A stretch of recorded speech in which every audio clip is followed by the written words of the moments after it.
राधे राधे, जय श्री कृष्णा। दोस्तों, बाके बिहारी लाल की जय। दोस्तों, मैं आज आपके साथ एक दिल को दुखाने वाली अत्यंत मार्मिक सत्य घटना शेयर करने वाली हूँ, जिसे सुनकर शायद आप भी भावुक हो जाएंगे। लेकिन उससे पहले एक छोटी सी बात मैं आप लोगों के साथ शेयर करना चाहती हूँ।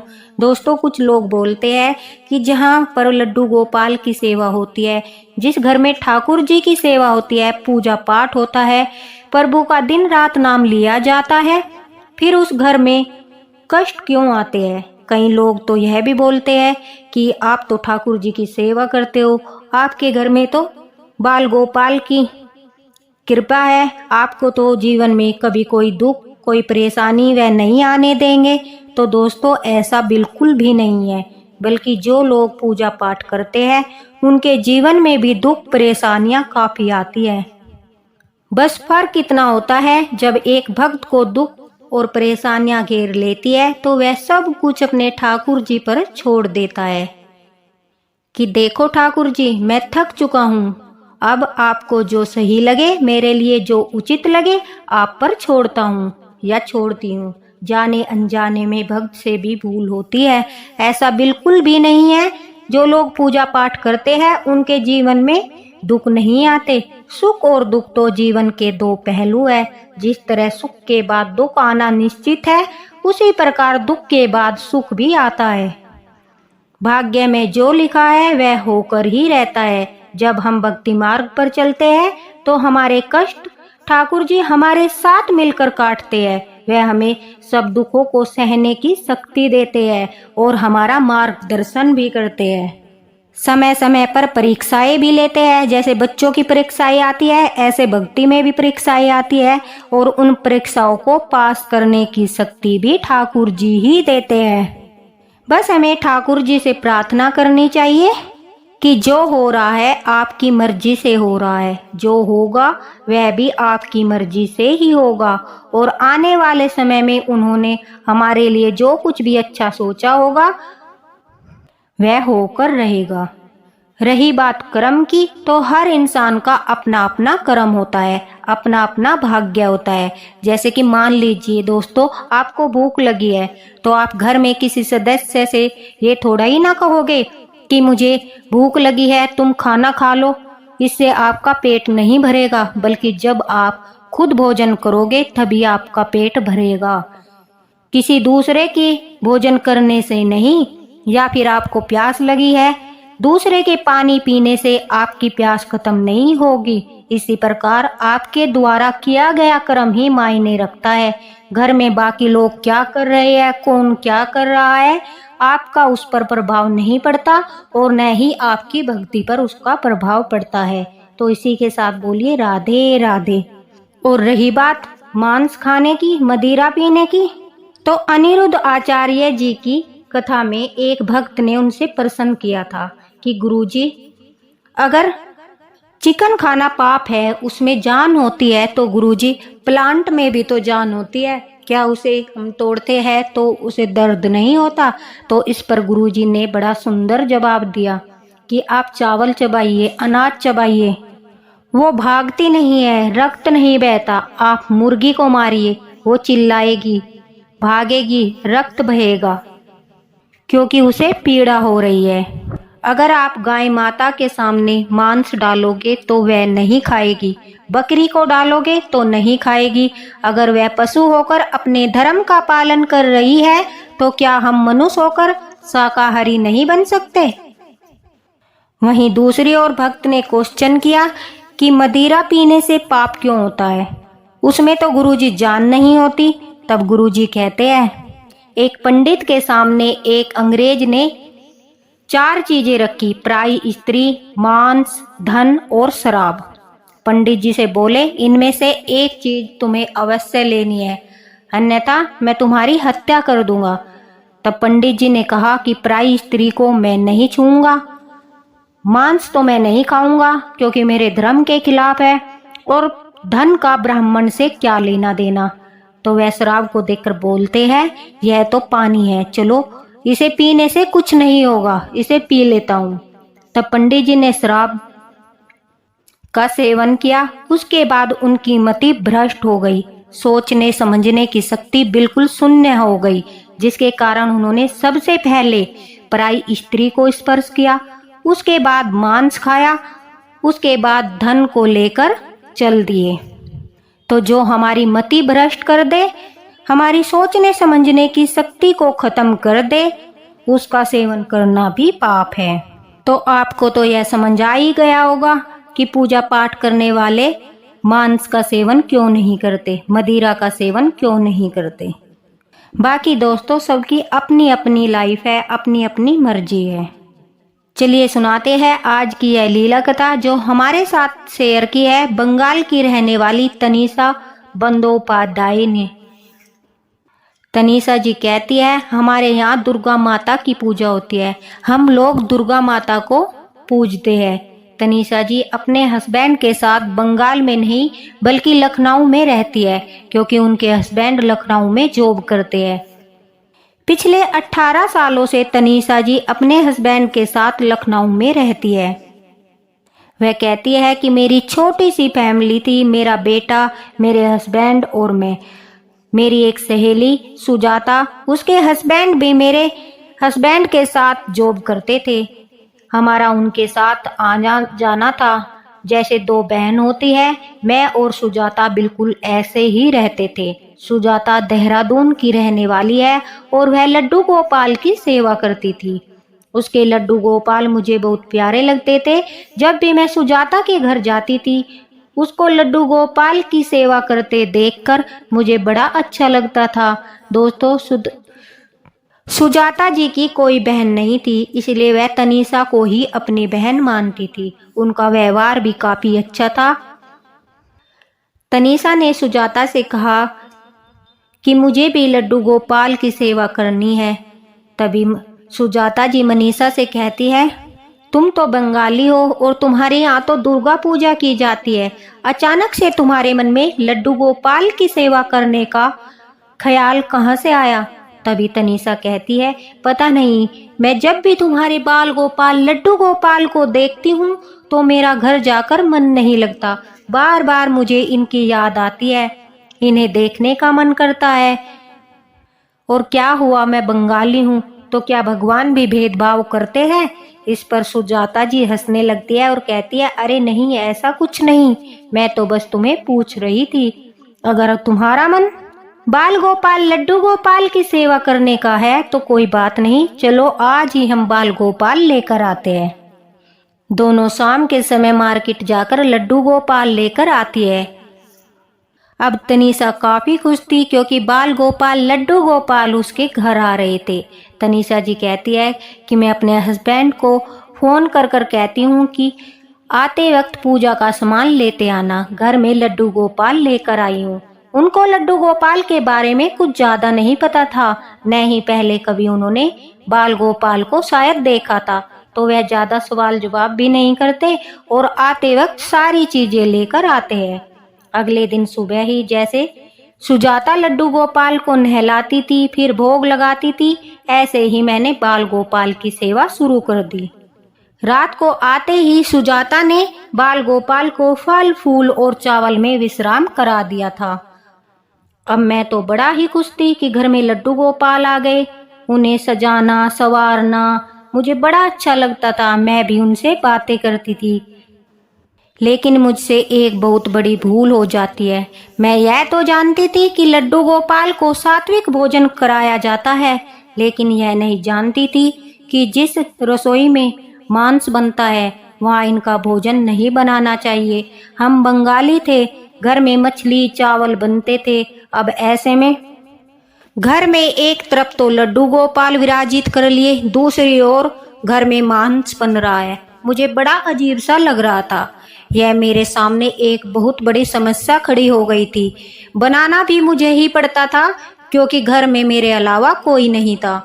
मेरे बेटे को अंडे खाना बहुत पसंद था, मतलब घर में मांस अंडे सब बनते थे और कभी कभी रात को मेरे हस्बैंड ड्रिंक भी करते थे। मुझे बिल्कुल भी अंदाजा नहीं था कि ऐसे घर में लड्डू गोपाल की स्थापना करने से पहले सारे नियम जानकर ही करनी चाहिए। मैं बस उनके रूप पर मोहित हो गई थी और उन्हें घर लेकर आ गई थी। ये भी नहीं सोचा कि पहले यह निश्चित कर लूं मुझे किस प्रकार सेवा करनी है, उनका भोग कैसे बनाऊंगी, यह सब पहले मैंने सोचा ही नहीं। लेकिन अब मैं सुजाता से भी नहीं पूछ पा रही थी। मुझे उससे बात करते हुए अजीब सा लग रहा था। सच कहूँ तो मुझे शर्म आ रही थी कि पता नहीं वह मेरे बारे में क्या सोचेगी कि पहले मैं लड्डू गोपाल ले आई, अब मुझसे सेवा नहीं हो रही तो मैं बहाने बना रही हूँ। वह तो पहले ही मना कर रही थी, इस वजह से मैं सुजाता से कुछ नहीं कहती। और दोस्तों, तनीषा लड्डू गोपाल के विषय में सुजाता से कोई भी बात नहीं करती। अब उन्होंने खुद ही निर्णय कर लिया था। वह कहती है कि मैं दूसरे रूम में उनका भोजन बनाती थी, रसोई में नहीं बनाती थी। जब मैं लड्डू गोपाल लेकर आई उस दिन से ही मैंने नॉनवेज खाना बंद कर दिया था। जो लड्डू गोपाल को खिलाती वही प्रसाद मैं खुद खाती थी। मैंने प्याज, लहसुन, मीट सब छोड़ दिया था, सात्विक भोजन ही करती थी। मेरे हस्बैंड को यह बात नहीं पता था और न ही मेरे बेटे को पता था। मेरे बेटे का जन्मदिन था। उस दिन हम सब बाहर खाना खाने के लिए गए। मेरा बेटा 19 वर्ष का होकर 20 वर्ष में लगा था। उस दिन हम उसका बर्थडे मनाने बाहर गए हुए थे। तब मैंने वहां पर कुछ नहीं खाया। मैं मिठाई लेकर आई, लड्डू गोपाल को भी उसी का भोग लगाया और खुद भी वही प्रसाद खाकर सो गई। उस दिन मेरे बेटे और हस्बैंड को यह बात पता चली कि मैं सात्विक भोजन करती हूँ। मेरे जीवन में सब कुछ ठीक चल रहा था, लेकिन अचानक से एक दिन हमारे जीवन में ऐसी घटना होती है जिसने हमारा जीवन ही बदल दिया और जिसे हम मरते दम तक नहीं भूल सकते। मेरा बेटा कॉलेज जा रहा था, उसके साथ उसका एक फ्रेंड भी था। दोनों बाइक पर जा रहे थे और आजकल के बच्चों को तो आप जानते ही हो कि बाइक काफी तेज दौड़ाते हैं। उसका एक्सीडेंट हो जाता है। मेरे बेटे का बाइक से गिरते ही सर रोड पर लगने की वजह से डेथ हो जाती है। जब हम हॉस्पिटल में जाते हैं, वहां पर मेरे पति ऑफिस से पहले ही आ चुके थे। वहां पहुंचते ही हमें पता चलता है कि मेरा बेटा इस दुनिया से जा चुका है। यह सुनते ही मेरी हालत खराब हो जाती है। मैं वहीं पर गिर जाती हूँ। दोस्तों, एक माँ पर क्या बीतती है यह हम अच्छी तरह जानते हैं। उनका जवान बेटा था, उनके बुढ़ापे का सहारा था, ऊपर से एक लौती संतान थी। उनकी तो दुनिया ही लुट चुकी थी। मेरी तो सोचकर भी रूह कांप रही है कि उस समय तनीषा जी के ऊपर क्या बीत रही होगी। वह जोर जोर से अपने बेटे को पुकार कर रो रही थी, कह रही थी, बेटा वापिस आ जा, बेटा वापिस आ जा। लेकिन बेटा अब आए कहाँ से? वह तो इस दुनिया को छोड़कर सदा सदा के लिए जा चुका था। तनीषा जी की हालत काफी खराब थी। जब हमें वह यह लीला बता रही थी, यह घटना बता रही थी, वह काफी भावुक हो रही थी। जब वह घर आती है तो उन्हें कुछ भी होश नहीं था। लड्डू गोपाल को सुजाता अपने घर ले जा चुकी थी। महीनों तक सुजाता जी के पास ही लड्डू गोपाल रहे, क्योंकि तनीषा की बिल्कुल भी ऐसी कंडीशन नहीं थी कि वह बाल गोपाल की सेवा कर सके। 1 महीने के बाद जब सुजाता जी तनीषा के पास आकर कहती है कि तुम लड्डू गोपाल को अपने साथ ले आओ, तुम्हारा भी मन लगेगा और थोड़ा ध्यान भी बटेगा। उस पर तनीषा फूट फूट कर रोने लगती है और कहती है कि मुझसे अब बाल गोपाल की सेवा नहीं होगी, मुझसे बहुत बड़ी भूल हो गई, मैं इनकी सेवा के लायक नहीं हूँ। मेरे घर में मांस पकता है, मेरे पति शराब पीते हैं, मैं फिर भी इन्हें लेकर आई और इनकी सेवा का अपराध किया। इसी कारण से मेरा बेटा मुझे छोड़कर चला गया। उन्होंने मेरे कर्मों की सजा मेरे बेटे को छीनकर मुझे दे दी। अब तुम ही इनकी सेवा करो। मैंने तुम्हें नहीं बताया था क्योंकि मुझे लग रहा था कहीं तुम यह ना समझो कि मेरी भी गलती है, क्योंकि मैंने ही तुम्हें बाल गोपाल दिलाए थे। मैं तुमसे बात करना चाह रही थी लेकिन मेरी हिम्मत नहीं हो रही थी। सुजाता जी तनीषा को समझाती है और कहती है, वैसे तो जीव हत्या पाप है, लेकिन यह कलयुग है और अगर तुम लड्डू गोपाल की सेवा करना चाहती हो तो कुछ नियमों का पालन करना होगा। सबसे पहले जिन बर्तनों में तुम नॉन वेज बनाती हो उन्हें यूज नहीं करना। जिस रसोई में खाना बनाया उसे अच्छी तरह से साफ सफाई करने के बाद ही भोग बनाना। अगर हो सके तो तुम फ्रूट की सेवा ले सकती हो, मक्खन मिश्री की सेवा ले सकती हो। बाल गोपाल को मक्खन मिश्री अति प्रिय है, इसलिए तुम मक्खन मिश्री लगाकर फ्रूट का भोग लगाकर भी उनकी सेवा कर सकती हो। सुजाता जी की बातें सुनकर तनीषा जी कहती है, मैंने नॉनवेज छोड़ दिया था और मैं इसी तरह से भोग अलग रूम में बनाती थी और वही प्रसाद मैं खुद खाती थी। सुजाता जी कहती है कि यह बात दिमाग से निकाल दो कि तुम्हारा बेटा लड्डू गोपाल जी ने छीना है, वह किसी का बुरा नहीं करते। और दूसरा, तुमने सच्चे मन से उनकी सेवा की है। तुम्हारे हस्बैंड अगर नॉनवेज खाते हैं, ड्रिंक करते हैं, यह उनका कर्म है। तुम अपना कर्म कर रही हो, ठाकुर जी की सेवा कर रही हो, तो तुम्हें तुम्हारे कर्म के अनुसार ही फल मिलेगा। वह क्या करते हैं और क्या नहीं करते उससे तुम्हें कोई फर्क नहीं पड़ेगा, बल्कि तुम्हें थोड़ी सावधानी रखकर बाल गोपाल की सेवा करनी होगी। तनीषा को यह बात सुनकर थोड़ी तसल्ली होती है और वह लड्डू गोपाल बाल गोपाल को फिर से अपने घर लेकर आती है। दोस्तों, घर लाते ही उसी रात को तनीषा जी को एक अत्यंत आश्चर्यचकित करने वाला सपना दिखाई देता है। तनीषा जी कहती है, मैं अपने रूम में सो रही थी, अचानक से मेरे सपने में बाल गोपाल लड्डू गोपाल जी अपने सिंहासन पर बैठे दिखाई देते हैं। जब मैं लगातार उनकी तरफ निहार रही थी तो अचानक से मेरे बेटे का रूप बनाकर वह मेरे पास आकर बैठ जाते हैं और कहते हैं, माँ मैं कहीं नहीं गया, मैं तुम्हारे पास ही हूँ, मैं तुम्हें कभी छोड़कर नहीं जाऊंगा। तनीषा जी कहती है, अचानक से मेरी आँख खुल जाती है, मैं जोर जोर से रोने लगती हूँ और दौड़कर लड्डू गोपाल को अपने सीने से लगा लेती हूँ और अपना यह सपना अपने हस्बैंड को भी बताती हूँ। दोस्तों, अब उनके पति ने भी नॉन वेज खाना छोड़ दिया था और वह भी ठाकुर जी की कृपा से ड्रिंक भी नहीं करते थे। दोनों पति पत्नी अब लड्डू गोपाल की सेवा करने लगे, उन्हें ही अपना बेटा मानने लगे। अपने बेटे की मृत्यु के बाद अब लड्डू गोपाल को ही वह अपना बेटा बना लेते हैं। तनीषा जी कहती है, हमारे जीवन में सिर्फ अब लड्डू गोपाल का ही सहारा है, हम अपने बेटे की छवि उनमें देखते हैं। तनीषा जी कहती है, जब मैं लड्डू गोपाल के सामने बैठती हूँ तो मेरी आंखों से आंसू बहने लगते हैं। मुझे ऐसा महसूस होता है मानो उनके लड्डू गोपाल की धड़कन चल रही है। उन्हें लगता है जैसे लड्डू गोपाल उनसे कुछ कह रहे हैं। वो इतना लीन हो चुकी है कि लड्डू गोपाल की हर पल उन्हें लीलाएं दिखाई देती है, कभी गुस्सा करना, कभी मुस्कुराना, कभी हट करना तो कभी प्यार से देखना। हर एक लीला वो महसूस करती है। मतलब ये समझ लो दोस्तों, जैसे उनका बेटा उनके साथ व्यवहार करता था उसी तरह का व्यवहार अब बाल गोपाल लड्डू गोपाल उनके साथ करते हैं। उन्हें बिल्कुल भी महसूस नहीं होने देते कि उनका बेटा उन्हें छोड़कर चला गया है। ऐसे है हमारे बाल गोपाल लड्डू गोपाल, वे अपना पुत्र होने का पूरा फर्ज निभा रहे हैं।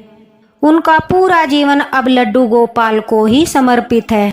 दोस्तों, लड्डू गोपाल कभी भी हमारा बुरा नहीं चाहते, हमारे सुख दुख में वह हमेशा हमारे साथ रहते हैं और जो भाग्य में लिखा होता है वह होकर रहता है। लेकिन अगर ठाकुर जी का साथ हो तो बड़ी से बड़ी मुसीबत को भी सहन करने की ताकत वह हमें स्वयं देते हैं। मैं ईश्वर से प्रार्थना करूंगी कि तनीषा जी को हिम्मत दे और सदैव अपना आशीर्वाद उन पर बनाए रखे। देखा भक्तों, कैसे लड्डू गोपाल तनीषा जी के पुत्र बनकर उनका साथ दे रहे हैं, उन्हें जीने की हिम्मत दे रहे हैं, उन्हें जीवन में आगे बढ़ने की शक्ति दे रहे हैं। तभी तो कहते हैं कि ठाकुर जी मिलकर हमारे साथ कष्ट काटते हैं, जो कष्ट हमें होते हैं वह हमारे साथ बांटते हैं। इसी के साथ दोस्तों बोलिए राधे राधे, बाके बिहारी लाल की जय। अगर आपको यह लीला कथा पसंद आई हो तो इसे शेयर जरूर करना और दोस्तों लाइक करना। राधे राधे।